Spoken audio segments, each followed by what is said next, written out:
yung pakiramdam. Amen. No?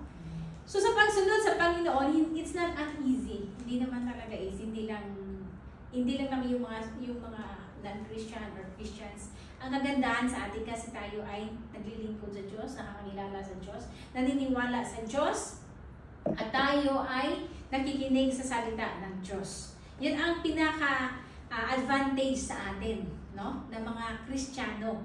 Hindi tayo yung parang doon na tayo umaasa sa mga sinasabi ng mga kaibigan, pero tayo ay naniniwala talaga unang-una sa salita ng Diyos. So sa pagsunod sa Diyos, kailangan natin magkaroon ng lakas na nagmumula sa Kanya. Kailangan natin magiging strong. Kailangan natin talaga na maging matagumpay at humingi ng lakas sa Panginoon. Dahil kung wala yung Panginoon, wala na. So ito yung mga mararanasan natin sa pagsunod sa Panginoon. Unang-una, sabi nga dito, nagkakaroon ng mga insults. No? Nakakaranas na po ba tayo na-insulto sa pagsunod sa Panginoon? Amen. So nagkakaroon tayo ng mga insults na gano'n, pero ang kagandahan, mayroon tayong Diyos na nagpapalakas sa atin. Amen. Amen.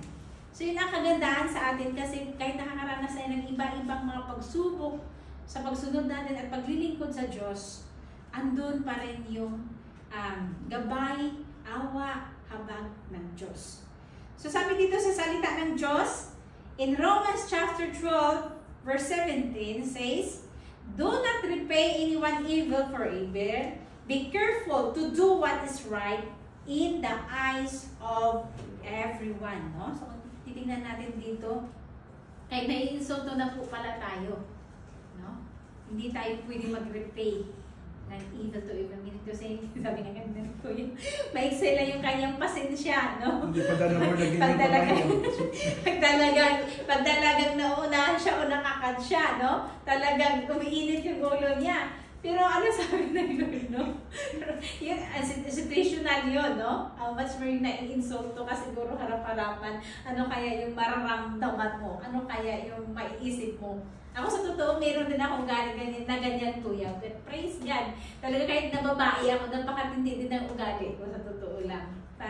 So, hindi mo ma-underestimate yung babae at lalaki. Kasi ako pag talagang nagalit, iba din talaga. Pero praise God, yun talaga yung pinagpipray ko din kay Lord nung kasi pag naiinis talaga ako, hindi lang talaga ganun eh. As in, pwede lang direksyon na talaga. Pero sabi ko, Lord, hindi magandang ugali ito, no? Kasi ngayon, nagkakasala ako, no? Kasi kahit sa kaisipan natin, no? Kaisipan pala natin, gusto mo nang gawin, pero gagawin mo talaga. Lalo pag hindi ka nakakontrol. Pero I praise God, for God to strengthen me, na talaga sabi ko, Lord, i-release mo to sa akin, hindi maganda. Sabi ko, hindi talaga maganda. So, kukulang ka talaga ng salita ng Diyos, sa totoo lang, out of control ka talaga. Out of control ka talaga. Talagang sabi, bahala na. So, nakakatuwa, no? Kasi pag ganun pala, pag na-insult pa rin tayo, so, hayaan mo na sa, it's better na talagang pag-pray mo na lang siya. And then sabi nito, be careful, no? Doon sa ginagawa natin mabuti. Kasi minsan, yung mga ibang tao sa atin talaga nakatingin, yun ang nakakalungkot na mo sa totoo lang. As Christian, sa totoo lang, pag nakagawa na tayo ng something mali, Christian pa naman. Pastor pa naman. So, ang hirap po, kagaya po sa amin na yung trabaho po namin kasi may mga aplikante kami, and then dinadala namin sila dito, and then nag-preach kami. So, minsan, pag i-apply mo na sa trabaho, yung syempre, may mga restrictions, may mga rules and regulations, kailangan mo talaga i-ano mo rin yun sa kanila kasi hindi pwedeng hindi. So, minsan pinipersonan na nila kasi pastor, sabi ko, hirap naman ito. Sabi ko, kasi siyempre pastor tayo, nakikita nila, nagtuturo tayo. Tapos sabi dito ba, siyempre may mga, yung hindi pwede, siyempre dapat sa pagsabihan mo. Sabi ko, grabe talaga ito. Sabi ko, so grabe talaga yung struggle na gano'n. Tapos pagsabihan ko pa ng ganito, ganyan, what do you think of it? Sabi ko, talagang makaano ka talaga. Doon mo talaga masusubukan yung tinatawag na self-control. Yung pasensya talaga. As in, sobra. Sabi ko, Diyos ko. Grabe. Pero talagang God is in control in everything. Doon ako natutuwa. Kasi sabi ko nga, Kahit anong sinasabi mo sa akin, alam ko yung Diyos ko malakas, alam ko hindi ako mababayaan ng Diyos ko. Yung talagang hindi mo na lang sasabi sa kanila, but inside, and deep inside in your heart. Yun na, nakakatuwa talaga na. Sabi ko, i-insultuhin ka talaga sa harap-harapan.